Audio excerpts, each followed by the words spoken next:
안녕하세요. 30대 초반의 여성입니다. 저를 무슨 황금알 낳는 거위라고 생각하시는 시어머니 때문에 남편하고 이혼했습니다. 이미 다 끝난 마당에 자랑도 아닌데 다시 이렇게 사연을 쓰는 이유는 글로 적어 남겨두고 다른 사람들에게 제 상황을 털어놓는 것만으로도 머릿속이 좀 맑아질 것 같아서 그래요. 남편과 저는 대학 시절부터 아는 사이였습니다.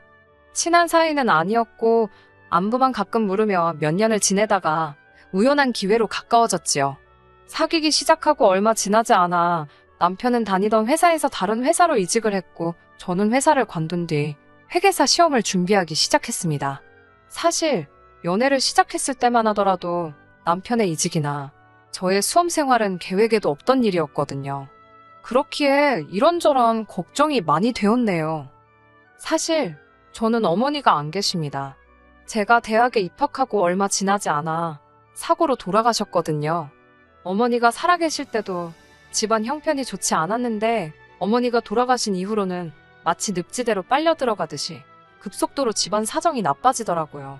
그나마 다행이었던 건 제가 당시 좋은 대학에 다니고 있었기에 과외로 생활비와 학비를 어느 정도 충당할 수는 있었습니다.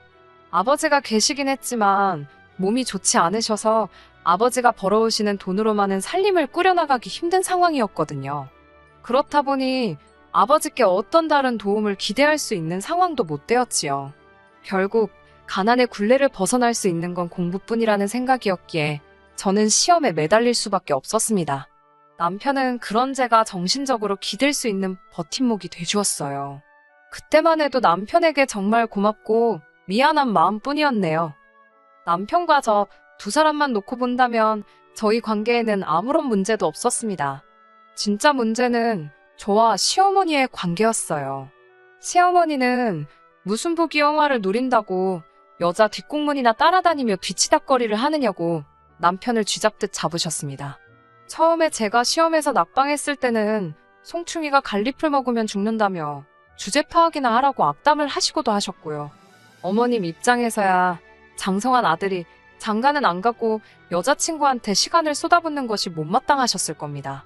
자식은 키워보지 않았어도 저도 남편한테 많이 미안했고 고마웠고 어머님 심정도 이해는 갔어요. 저 또한 시험에 합격하지 못한다면 저뿐만 아니라 남편도 시간 낭비를 한 게 되는 거니 부담도 되었고 미안한 마음이 컸지요. 어쩌면 저보다 더 좋은 여자를 만날 수도 있는데 저 때문에 그 기회를 놓치는 건 아닌가 싶기도 했고요. 결국 저는 어머님의 성화에 못 이겨 남편에게 헤어지자고 몇 번을 말하기도 했었습니다. 그때마다 남편은 자기는 어머님은 안 보고 살아도 저는 보고 살아야겠다며 저를 붙잡았어요. 고생 끝에 저는 회계사가 되었고 알만한 사람들은 한 번쯤 들어본 회사에 입사했습니다. 그리고 그때부터 어머님께서는 갑자기 태도가 돌변하시더군요. 세상에 둘도 없는 착한 시어머니 흉내를 내기 시작하시더니 주변 사람들에게는 아직 결혼도 안 한 저를 며느리로 소개하셨지요. 덧붙이시기를 별 볼 일 없는 며느리, 당신 딸이다 생각하고 뒷바라지를 했더니 이런 좋은 날이 왔다며 생색을 내셨습니다. 그런 이야기가 제 귀에 들어왔을 땐 어이도 없고 황당했지요. 힘든 수험 기간 동안 누구보다 저에게 너 같은 게 무슨 회계사냐며 생긴 것도 복도 지지리도 없게 생겼다고 악담을 퍼붓던 분이 어떻게 그런 거짓말을 입에 침도 안 바르고 하실 수 있는지. 그럴 때마다 남편을 생각하면서 참았습니다. 제가 가장 힘들고 어려웠던 시절 남편이 제 옆에 있어줬잖아요. 그랬기에 시험에 합격한 이후로 여러 가지 유혹도 많았고 좋은 혼처 자리도 많았지만 조금도 흔들리지 않고 남편과 결혼을 결심했던 겁니다. 하지만 어머님은 그런 저희 한계를 시험이라도 하고 싶으셨던 건지 자꾸만 도가 넘는 행동과 상식 밖의 요구들로 저를 힘들게 하셨어요. 결혼 당시 남편은 모아둔 돈이 거의 없었습니다. 연봉도 제 초봉의 절반 정도에 불과했지요. 민망해서 그런 건지 변명처럼 한다는 말이 제 뒷바라지 하느라 돈을 모을 수가 없었다더군요.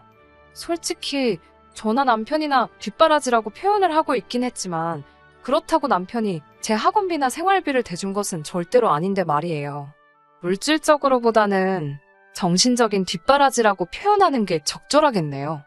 저도 시험 준비를 하기 전 회사 생활을 하면서 벌어둔 약간의 여윳돈이 있었기 때문에 그 돈으로 수험 생활을 해나갔습니다. 그렇기에 저 때문에 돈이 없다는 말은 인정할 수 없었어요. 다만 제가 그 부분을 문제 삼지 않았던 것은 돈이야 저도 벌게 되었으니까 큰 문제라고 여기진 않았거든요. 괜히 남편의 자존심을 건드는 건 아닐까 걱정도 되었고요. 그리고 어쨌든 남편이 저에게 큰 힘이 되어준 건 사실이니까 저도 금전적인 부분에서는 접고 가자는 마음도 있었고요. 친정아버지께서 많이 도와주지 못해 미안하다며 주신 2천만 원과 제가 모은 돈 3천, 그리고 남편이 가져온 2천만 원, 전부 합하여 7천이 있었습니다. 어머님께서는 당신 아들이 들고 있는 돈이 2천인 거지. 그동안 저 때문에 당신 아들이 까먹은 돈이 1억은 될 거라며 1억 받았다 생각하라는 억지를 쓰셨습니다. 솔직히 말도 안 되는 소리였지만 결혼하기로 마음먹은 마당에 시시비비를 가려서 뭐하나 싶더군요. 부족한 부분은 대출을 받아서 서울 외곽에 작은 아파트를 하나 샀습니다. 문제는 어머님이셨습니다. 어머님은 당신 아들이 경제적으로 저보다 처지는 상황이라는 걸 확실히 알고 계셨어요. 그런데 결혼식을 올린 이후로 어머님은 번번이 당신 아들의 한 달 월급보다도 비싼 가격대의 선물을 요구해 오시기 시작했습니다. 정말이지 전후사정 모르는 누군가가 봤다면 제가 어머님께 무슨 큰 빚이라도 졌다고 생각했을 거예요. 제가 생각이 없고 바보라서 어머님의 그런 무리한 요구를 다 들어드린 게 아닙니다. 오로지 남편의 입장을 위해서 그리고 가정의 평화를 위해서 참고 참았을 뿐이지 저도 이 상황이 정상이 아니라는 건 잘 알고 있었습니다. 그런 와중에 저는 한 사건으로 완전히 폭발하게 되었습니다. 남편에게는 여동생이 한 명 있었는데 어머님이 저에 대해서 뭐라고 이야기를 해놨는지 어지간히도 저를 무시하더라고요. 그나마 제가 회계사에 붙고 나니까 백수가 어떻고 나이값이 어떠고 그런 소리는 쏙 들어갔지만요. 제가 보기엔 아주 한심한 아가씨입니다. 남편 말에 의하면 고등학교를 졸업한 뒤 이것저것 배운다며 시간을 보내다가 뜬금없이 입법고시를 보겠다며 집에서 돈을 어지간히 가져다 썼다더군요. 이렇게 말하면 그렇지만 한 2년 하다가 못해먹겠다며 때려치더랍니다. 이후로는 7급 공무원을 하겠다더니 언젠가 9급 공무원까지 내려갔더라고요. 솔직히 요새 날고긴다 하는 머리 좋은 친구들도 9급 공무원 준비할 때 1년은 나 죽었다 생각하고 공부한다 들었습니다. 하지만 신우는 그런 노력이 전혀 없었지요. 말이 좋아 준비 중인 거지. 맨날 친구들 만나서 술이나 마시고 툭하면 사고나 치고 다니는데 좋은 결과가 있을 수가 없거든요. 그런데도 저희 어머님께선 저도 했는데 당신 딸이 못할 게 뭐냐면서 저를 내려치시고 당신 딸 띄우기에 바쁘셨지요. 그런 와중에 돈이라곤 한 번도 벌어본 적 없던 신우가 결혼할 상대를 데려오겠다며 온 가족을 소집했습니다. 남자친구가 있을 거라고 짐작은 하고 있었는데 신우가 임신을 했다고 해서 깜짝 놀랐지요. 남자와는 친구의 소개로 만났고 사귄 지 반년이 채 되지 않았다고 했습니다. 신우보다 3살이 많았고 곧 아버지 사업을 물려받을 거란 남자는 요리저리 눈을 굴리며 시댁 구석구석을 확인하는 눈치였어요. 모르긴 몰라도 꽤나 실망했을 겁니다. 시부모님이나 신우나 자기들 몸치장하는 거나 좋아하지 집안 정리도 잘못하고 집이 어수선하거든요. 그나마 남편은 대학 다닐 때부터 혼자 살기도 했고 저랑 만나면서 많이 개선된 상태입니다. 아무튼 신우는 그런 남자에게 잘 보이고 싶어서 전전긍긍하는 눈치였어요. 그러면서 저에게 자기들 잘 어울리지 않냐고 평소답지 않게 살가운 척을 하더군요. 그런데 저는 말 한마디 얹고 싶은 생각이 안 들었어요. 그래서 그냥 그래 보이네요 하고 한마디 했지요. 그러자 시어머니는 올케라고 하나 있는 게 저렇게나 무심하다면서 혀를 차시더군요. 그러면서 신우의 결혼 상대라는 사람에게 또다시 당신이 별 볼 일도 없는 제 뒷바라지를 있는 힘껏 해준 덕분에 제가 회계사가 된 거라며 쓸데없는 말씀을 덧붙이셨습니다. 스쳐 지나가는 사람들에게 당신 체면 칠해하자고 저에 대해 거짓말을 하시는 건 몇 번이고 참아드렸습니다. 하지만 이번엔 왜인지 짜증이 너무 나더라고요. 그래서 맞다고 어머님이 어찌나 안 될 거라고 악담을 퍼부으시는지 그런 어머님 때문에 오기가 생겨서 공부했다고 했네요. 그러자 그 남자가 좀 놀랐다는 듯이 어머님과 신우를 번갈아가며 쳐다보더라고요. 그러자 어머님께선 저더러 약 먹었냐고 헛소리를 하고 앉았다며 당황한 기색을 보이셨어요. 이후로 부쩍 어머님이나 신우는 저에게 말을 걸지 않았고 저는 그저 자리를 지키고 앉아서 어떤 대화가 오가는지 듣고만 있었습니다. 같은 여자로서 확실히 알겠던 건 남자는 신우를 그다지 좋아하는 것 같지 않았어요. 다만 신우가 아이를 가졌으니 모른 척 할 수는 없다는 분위기 같았지요. 신우를 좋아하는 건 아니었지만 보고 있자니 꽤나 안쓰러웠습니다. 게다가 남자는 회사에 일이 많다며 먼저 일어나 보겠다고 자리를 뜨더라고요. 그런 남자의 모습을 보며 저런 행동은 사윗감이라서 가능한 걸까? 아니면 남자가 잘 보일 생각이 없어서 가능한 걸까라는 쓸데없는 생각을 잠깐 했어요. 남자가 가고 나서 어머님께서는 한숨을 내쉬셨습니다. 어머님도 여자이니 제가 느낀 걸 당신도 느끼셨겠지요. 신우는 속도 없는지 어땠냐며 자기가 괜찮은 남자를 물은 것 같지 않냐고 철딱선이 없는 소리만 해대고 있었습니다. 가만히 있다간 저에게 불똥이나 튀지 싶어서 저도 일핑계를 대고는 먼저 자리를 떴네요. 며칠 뒤 어머님께서 전화를 걸어오셨습니다. 당신이 제 회사 근처로 올 테니 이야기를 좀 하잡니다. 저는 남편에게 전화를 걸어 뭔지는 몰라도 같이 나가자고 했습니다. 남편도 어머님이 저에게 걸핏하면 막말을 하신다는 건 이미 알고 있었고 제가 어머님을 불편해한다는 사실도 알았기에 알겠다고 하더군요. 그렇게 어머님을 만났더니 역시나 어머님도 혼자는 아니셨습니다. 신우와 같이 나오신다는 말은 없으셨는데 신우도 데리고 나오셨더라고요. 어머님께서는 바쁜 저희를 불러놓고 쓸데없는 소리 할 생각은 없다며 잔말 말고 신우 결혼 자금을 좀 대달라 하셨습니다. 솔직히 신우가 결혼 이야기를 꺼냈을 때 이미 얼마 정도는 해줘야겠다는 생각은 했어요. 시어머니가 믿고 어쩌고 그런 거를 떠나 어쨌든 남편이 오빠고 저희 형편이 아주 어려운 것도 아니었으니 윗사람으로서 베풀자라는 심정이었지요. 하지만 어머님이 축의금도 아니고 선물을 사달라는 것도 아니고 결혼 자금을 대달라고 하시니 좀 당황스럽더군요. 어머님은 최대한 당신의 체면을 챙기시며 말씀하시느라 돌려서 이야기를 하셨지만 결론은 그 남자 쪽에서 별 볼 일 없는 여자, 애 하나 가졌다고 며느리 볼 생각이 없다고 한 모양이었습니다. 애 가진 게 대수냐며 신우가 굳이 낳겠다면 알아서 키우든지 말든지 하라고 결혼은 절대로 안 된다고 했나 보더군요. 그러자 신우가 울고불고 난리를 쳤고요. 그러자 그쪽에서 지참금으로 1억을 해오랬답니다. 그러면 한번 생각해본다고요. 듣고 있는데 제가 다 어이가 없더군요. 제가 그렇게까지 하면서 뭐하러 결혼을 하냐고 결혼하지 말라고 했습니다. 그렇게 낳으면 신우나 애나 행복할 것 같냐면서 낳지 말고 그 남자랑도 끝내라고 했어요. 그러자 어머님께서는 저더러 누가 니한테 의견을 물었냐며 돈 1억이나 해달랍니다. 그 소리를 듣자 순간 정신이 확 들더군요. 저는 그래도 신우나 어머님이나 미워도 가족이라 생각해서 화가 났던 건데 어머님께는 제가 지갑으로밖에 안 보였나 봅니다. 제가 어머님께 저한테 돈 맡겨 놓으셨냐고 물으니 저더러 배은망덕한 것이라며 네가 우리 아니었으면 밥벌이나 하고 살았겠냐고 소리를 지르시더군요. 엄마가 없어서 그런가 어른에 대한 공경도 모르는 근본 없는 모랍니다. 그러면서 저더러 돈 좀 버니까 눈에 뵈는 게 없냐면서 이제 보니 당신 아들을 제가 다 망쳐놨다고 그러더군요. 한동안 듣고만 있었습니다. 어머님이 어찌나 고래고래 소리를 지르시던지 목이 아프셨나 봅니다.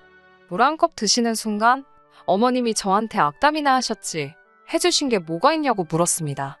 오히려 어머님이 저한테 이제 감사하셔야 하는 거 아니냐고요. 별 볼 일 없는 이 집구석 그래도 당신 며느리 회계사라고 어지간히 자랑하고 울고 먹지 않으셨냐고요. 저도 제 주변 사람들 다 사짜 남편 만나서 사는데 돈도 못 버는 남편에 백도 없는 시댁 이야기하면 쪽팔린다고 마구잡이로 쏟아냈네요. 어머님께선 그러자 저희 아버지를 들먹이셨습니다. 저는 그래도 저희 아버지는 당신 힘으로 벌어서 먹고 사시지 딸한테 돈 달라 소리는 안 하신다고 받아쳤습니다. 어머님께서는 맨날 집구석에서 하는 일 없이 계시면서 툭하면 며느리 주머니 털어먹을 궁리나 하시지 않냐고 몰아붙였어요. 그러자 카페 여기저기서 키득거리는 소리가 들리더군요. 신우는 울상이 되어서는 저더러 언니 너무한다길래 네가 제일 나쁘다고 능력도 안 되면서 시집갈 궁리를 하냐고 너도 네 밥벌이 좀 하고 살라고 쏴붙였네요. 쓰러진다며 생쇼를 하시는 어머님을 뒤로하고 카페를 나왔습니다. 남편이 절 따라 나오더라고요. 남편은 저에게 왜 이렇게 사람이 억세졌냐면서 가서 얼른 죄송하다고 하랍니다. 그러면서 한다는 소리가 죽을 때 돈 짊어지고 갈 것도 아닌데 있으면 자기 동생 좀 도와달랍니다. 자기가 죽을 때까지 평생 저에게 잘하겠다나요. 제가 나한테 평생 잘할 생각이면 지금 어머님한테 가서 당장 나한테 사과하시게 만들라고 했습니다. 어머님이 나한테 미안하다 하시면 내가 한번 생각은 해보겠다고요. 남편이 그런 저를 쳐다보더니 돈 좀 있다고 유세 떠는 거냐입니다. 맞다고 나 지금 유세 부리는 거라고 했어요. 미쳤냐는 남편에게 당신이랑 당신 어머니는 가진 것도 없이 이제껏 유세 부려놓고 왜 내가 돈 좀 들고 유세 부리니까 못 봐주겠냐고 물었습니다. 나는 이제 어머님의 그런 꼴값 받아들일 생각이 없다고요. 그러고도 분이 풀리지 않아서 남편에게 이혼하자고 했어요. 홧김에 내뱉은 말이었는데 내뱉고 나니까 속이 후련하더군요. 이혼하자는 제 말엔 남편은 꽤나 놀란 눈치였습니다. 고부 갈등으로 합의 이혼하자고 못을 박았네요. 그리고 이튿날 이번엔 어머님뿐만 아니라 아버님까지 저희 집에 오셨습니다. 이혼이라니 그게 무슨 소리냐면서 당신들은 저 없으면 못 산답니다. 저는 그런 말씀하시라고 남편이 제 수험 기간 동안 해준 거 제가 지금 몇 배로 갖고 떠나는 거니까 잡지 마시라 했습니다. 이 정도면 어머님 아버님도 남는 장사 하셨다고 욕심 좀 그만 내시라고요. 그렇게 저희는 이혼을 하게 되었습니다. 비록 이자료는 못 받았지만 그래도 한 가지 마음의 위안이 돼준 건 신혼집으로 장만했던 아파트였어요. 신혼 초에 남편이 대출받는다니까 어머님께서 개거품을 무시는 통에 제 이름으로 이빠이 대출받아 아파트를 샀었는데 그게 많이 올랐거든요. 어머님이 그거 반반 나눠야 된다고 억지를 쓰셨지만 남편 돈은 겨우 2천이었고 제 돈은 대출까지 해서 2억이 넘었습니다. 그걸 나눠달라니 어떤 정신 나간 엑스가 그걸 나눠주겠어요? 그 이후로 저는 회사 생활 잘하면서 잘 살고 있습니다. 제가 사는 오피스텔에서 멀지 않은 곳으로 친정아버지 거처도 옮겨드렸습니다. 제가 이혼을 결심했을 당시 친정아버지께선 많은 걸 묻지 않으셨어요. 당신이 힘이 돼주지 못해 미안하단 말씀만 몇 번 하셨네요. 신우는 시집 못 갔습니다. 이런 이야기를 해도 될지 모르겠는데 그쪽 집안에서 저랑 이야기를 해보고 싶다고 어떻게 제 사무실로 연락을 해왔더라고요. 아무래도 그날 제가 어머님에 대해서 했던 말이 마음에 걸렸던 모양입니다. 저는 어머님은 상종 못할 분이고 신우는 생각이 없는 여자라고 말씀드렸고 그쪽에서도 고맙다며 더는 묻지 않더라고요. 아이는 낳았는지 어쨌는지 모르겠네요. 그 성질을 생각하면 낳았어도 데리고 있을지도 모르겠고요. 궁금하지도 않아요. 솔직히. 끝까지 들어주셔서 감사합니다. 오늘의 사연은 여기까지입니다. 구독과 좋아요, 알람 설정 부탁드리고 더 좋은 사연으로 다시 찾아뵙겠습니다. 감사합니다.